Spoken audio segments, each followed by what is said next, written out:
ओम श्री गणेशाय नमः। श्री सरस्वत्यै नमः। श्री पुराण पुरुषोत्तमाय नमः। यं ब्रह्मा वरुणेन्द्र रुद्रमरुतः स्तुन्वन्ति दिव्यैस्तवैर्वेदैः साङ्गपदक्रमोपनिषदैर्गायन्ति यं सामगा। ध्यानावस्थिततद्गतेन मनसा पश्यन्ति यं योगिनो यस्यान्तं न विदुषुरासुरगणा देवाय तस्मै नमः। श्रीमत्सन्दनचर्चितोज्ज्वलवपुः शुक्लाम्बरमल्लिका मालालङ्कृतकुण्डला प्रविलसन् मुक्तावली शोभिता।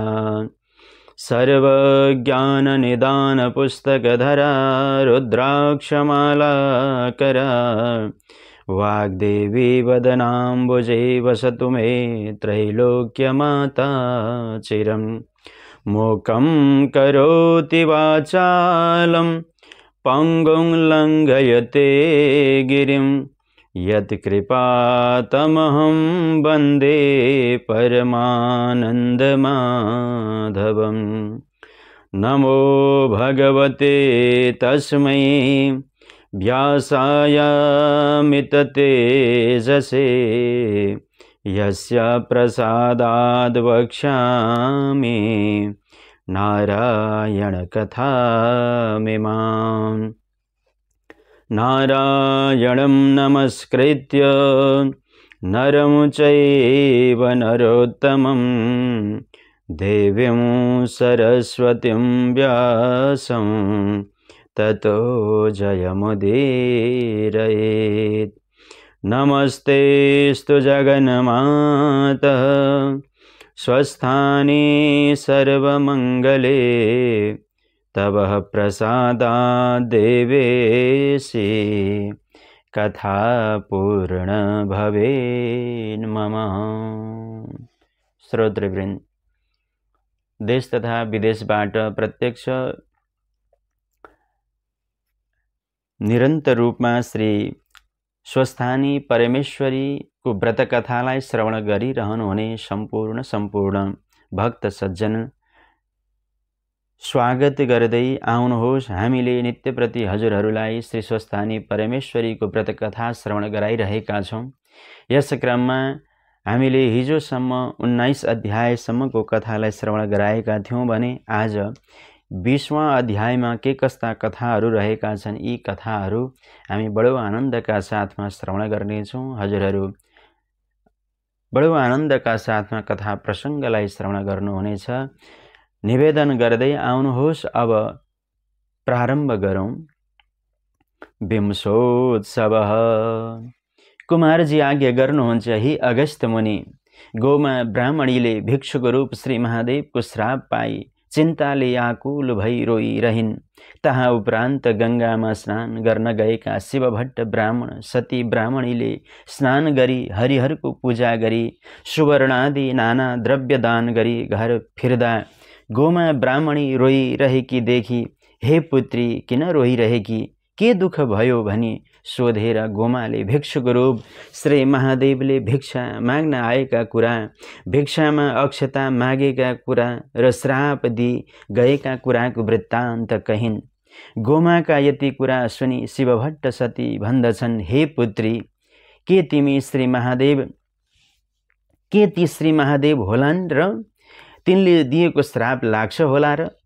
भिक्षुकले यसो भनी रुनु होइन, नरो भनी बुझाए। तहाँ उपरान्त गोमा कन्या 6 वर्ष पुगी 7 वर्ष की भइन्। तब शिवभट्ट ब्राह्मणले, हे सती, शास्त्रले 6 वर्षदेखि 12 वर्षको उमेरभित्र कन्यादान गरे ठुलो पुण्य हुन्छ भनी उल्लेख गरेको छ। त्यसो भएको हुनाले अब हाम्री कन्याको छिटै विवाह गरिदिनु उचित हुन्छ भनी ब्राह्मणीसित सल्लाह गरी गोमालाई कन्यादान दिन भनी ठाउँ ठाउँमा ब्राह्मण कुमार खोज्न पठाए। जगदीश्वर श्री महादेवले श्राप दिएको हुनाले गोमालाई कन्यादान लिने ब्राह्मण पाउन सकेनन् र शिव भट्ट ब्राह्मण आफै गई सर्वत्र खोजी हिँडे। आफूले भने जस्तो ब्राह्मण पाउन सकेनन् र फर्की आउँदा गङ्गामा पुगी स्नान गर्न लागेका ब्राह्मणहरूलाई हेरे, उहाँ पनि पाएनन् र मनले हार मानी घर आउँदा वृद्ध अवस्थाका एक वृद्धलाई देखे र उनको लगभग 70 वर्षको उमेर भएको शिव शर्मा नाम गरेकै ब्राह्मण ढुङ्गाको आसन गरी सन्ध्या गर्न लागे जस्तो भइरहेका थिए र शिव भट्ट ब्राह्मणले ती शिव शर्मा ब्राह्मणलाई देखि धेरै बेरसम्म आँखा लगाई तिनैलाई हेरिरहे। शिव शर्मा ब्राह्मणले सन्ध्या गरिसके तिनै शिव भट्ट भएका ठाउँनेर गई, तिमीले मलाई धेरै बेरसम्म हेरिरह्यो किन हो? तिमी को हो? कहाँदेखि आयो? भनी सोधे। तब ती ब्राह्मण भन्दछन्, म शिव भट्ट नाउँ गरेको ब्राह्मण हुँ। मेरा घरमा एक कन्या छिन्। कन्यादान दिन भनी ब्राह्मण खोजी हिँडिरहेको छु, कहीँ पाउन सकिन र घर जान भनी आएँ। तिमीलाई देखेर हेरिरहेँ। तिमी को हो? तिम्रो घर कहाँ हो? आदि कुरा सोधे। यति शिव भट्ट ब्राह्मणले भनेका वचन सुनि ब्राह्मण भन्दछन्, हे ब्राह्मण, म पनि शिव शर्मा नाउँ गरेको ब्राह्मण हुँ। 16 वर्षको उमेरदेखि बिहे गर्न खोजिरहेको छु, तर मलाई कन्यादान दिने कोही भएनन्। आज मेरा भाग्यले हजुरलाई भेटाएँ। ईश्वरका कृपाले हामी दुवैको काम बन्ने भयो। हे पिता, दया गरी तपाईँकी पुत्री मलाई कृपा गर्नुहोस्।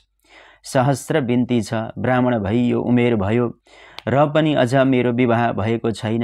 अब हजुरले कृपा गरे कन्यादान पाउला। यति शिव शर्मा नाम गरेका ब्राह्मणको वचन सुनि शिव भट्ट ब्राह्मण भन्दछन्, यस उमेरका तिमीलाई मेरी बालक छोरी कसो गरी दिनु? विशेष गरी यस्ता वृद्ध उमेरकालाई छोरी दिने योग्य छैनन्। भन्दा शिव शर्मा भन्दछन्, हे शिव भट्ट ब्राह्मण, त्यसो आज्ञा नगर, त्यो कन्या मलाई देऊ।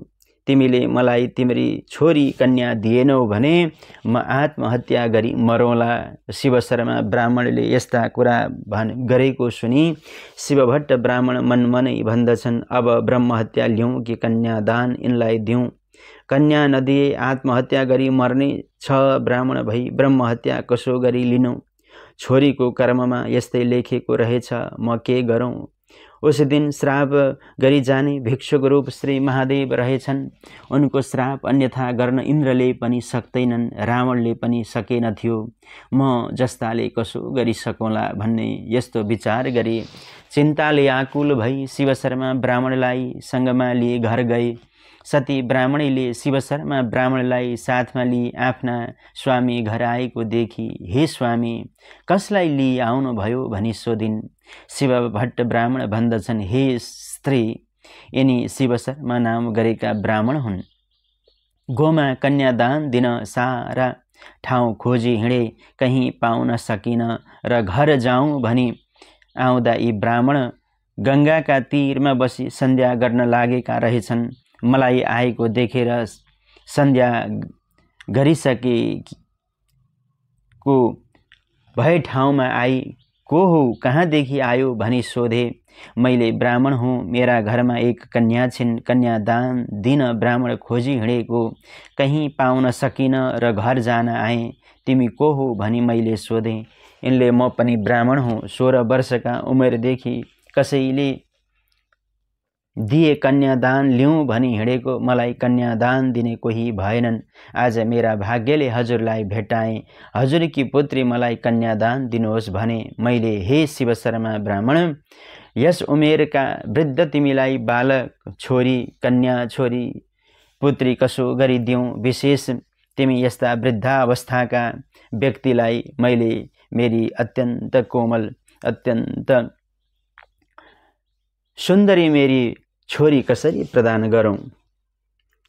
अब यिनले त्यसो आज्ञा नगर्नुहोस्, ती कन्या मलाई नदिए आत्महत्या गरी मरौँला भनी सँगै लागि आए। यो अनर्थ भयो, अब ब्रह्महत्या ल्याउँ कि गोमा कन्यादान दिउँ। यति शिव भट्ट ब्राह्मणले भनेका वचन सुनि ब्राह्मणी भन्दछिन्, हे स्वामी, त्यस्ता कुरा नगर्नुहोस्। त्यो कस्तो भने वृद्ध सबै कपाल पनि फुलेका यस्तो व्यक्तिलाई हाम्री चन्द्रमा जस्ती अत्यन्त सुन्दर, अत्यन्त सम्पूर्ण लक्षणले युक्त भएकी मेरी पुत्री कन्यालाई कसरी म विवाह गरेर दिन सक्दछु? विवाह हुन नसके जतिलाई अर्काले कन्या दिएन भने आत्महत्या गरी मर्ला, त्यो हत्याको दोष हामीलाई लाग्दछ कि? तपाईँ यस कुरामा कदापि सन्देह नलिनुहोस्। त्यो हत्या गरी मरोस्, त्यो पाप म आफ्नै थाप्लामा थापिदिउँला, त्यसका घुर्कीले नडराउनुहोस्। त्यसलाई त ब्रह्महत्या लागे पनि दिने छैन। पृथ्वीमा अरू ब्राह्मण कोही छैनन् कि? तपाईँले नसके म गई खोजी ल्याउला भनी सती ब्राह्मणीले आफ्ना स्वामी शिवभट्ट ब्राह्मणलाई भनिन्। यस्ता कुरा गरेको नजिकै रहेका शिव शर्मा सुनि भन्दछन्, हे माता सती, संसारमा बुढा पनि छन्, बालक पनि छन्, राम्रा पनि छन्, नराम्रा पनि छन्। कसैका छोराछोरी छैनन्, कसैका छोराछोरी धेरै छन्। कोही पुरुषका आफूभन्दा उमेर बढी भएकी स्त्री छन्, कोही स्त्रीका आफूभन्दा उमेर पाकेका पुरुष छन्। कसैका स्त्री छैनन्, कोही धनी छन्, कोही गरिब छन्। कुमालेको चक्र झैँ घुम्दै रहेको यस संसारमा बुढो को हुँदैन, कसलाई मर्नु पर्दैन।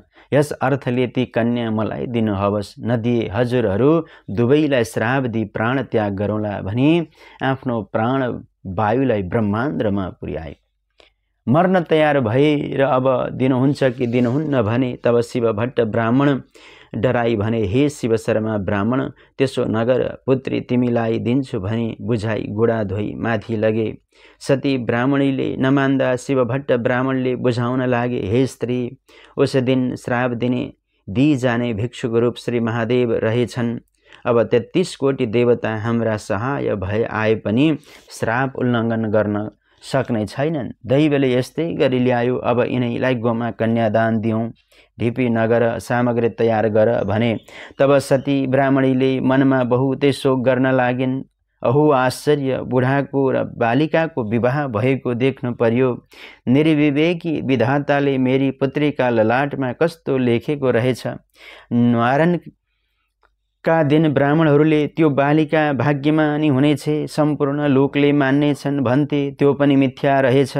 हामीले नगर्ने कर्म त केही गरेका थिएनौँ, के पापले यस्तो भयो? हे पुत्री, मेरी पुत्रीलाई श्राप दिने श्री महादेव रहेछन्। यस बालिकाले के जान्दथी र श्राप दिई गएछन् भनी साह्रै रुन लागिन् र शिवभट्ट ब्राह्मण भन्दछन्, हे स्त्री, नरौ, दैवले यस्तो गर्यो, जस्तो गर्यो उस्तै हुन्छ।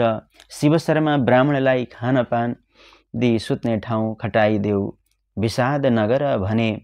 यति आफ्ना पुरुष शिवभट्टले भनेपछि सती ब्राह्मणीले नाना परिकार तयार गरी खान पिउन दिइन् र विश्राम गर्ने ठाउँ दिइन्। शिव शर्मा विश्राम गर्न गएपछि सती ब्राह्मणीले आफ्नै पुत्री गोमालाई भन्न लागिन्, हे पुत्री, तिम्रो विवाह हुन लाग्यो। त्यस वृद्ध ब्राह्मणलाई बाबाले कन्यादान दिनेछन्, किनभने उस दिन तिमीलाई श्राप दिने भिक्षुक श्री महादेव रहेछन्। तिमीलाई त्यो श्राप लाग्यो, हामीलाई दोष नदेऊ। तिमी पनि सुर्ता नगरे, तिम्रा कर्मले खटाएको टार्न कसैको सामर्थ्य छैन, हे गोमा भनी आँखादेखि आँसु खसाली बडो प्रीतिले काखमा लिइन्। यति आफ्ना आमाले भनेको कुरा सुनि गोमा कन्या भन्दछिन्, हे माता, तपाईहरूलाई के दोष छ र? मेरा कर्ममा यस्तै लेखेको रहेछ। फेरि श्री महादेवले दिएको श्राप मिथ्या गर्न को सक्ला? मैले अहङ्कार गरी भिक्षुक श्री महादेवलाई अनादर गरेथेँ, त्यही फल पाएँ। जुन मनुष्यले भिक्षा माग्न आएका भिक्षुकलाई भिक्षा नदिई पर्खाइ राख्ला अथवा भिक्षा नदिई खाली मुख रित्तो हात गरी पठाउला, त्यो अवश्य यस्तो अवस्थामा पर्ला। जो मनुष्यले भिक्षा माग्न आएका भिक्षुकलाई भिक्षा दिई सन्तोष गरी पठाउला, त्यसले यस लोक र परलोकमा सुख पाउला। हे माता, तपाईं सन्देह नगर्नुहोस्। बुढा भए पनि, जस्ता भए पनि, दरिद्री भए पनि, रोगी भए पनि, कोडी भए पनि, पापी भए पनि मलाई दैवले पारी ल्यायो। हेर्नुहोस्, रामचन्द्र जस्तालाई दैव लागेर वनवास जानु पर्यो। वनवास जाँदामा पनि रावणले सीता हरिलियो। फेरि श्री महादेव जस्तालाई पनि दैव लागेर कालकुट 20 कण्ठमा राखी नीलकण्ठ भइरहनु पर्यो। फेरि युधिष्ठिर जस्ता धर्मात्मा राजालाई पनि दैव लागेर राज्य नष्ट भई 5 भाइ वनवास गुप्तवास जानु पर्यो। फेरि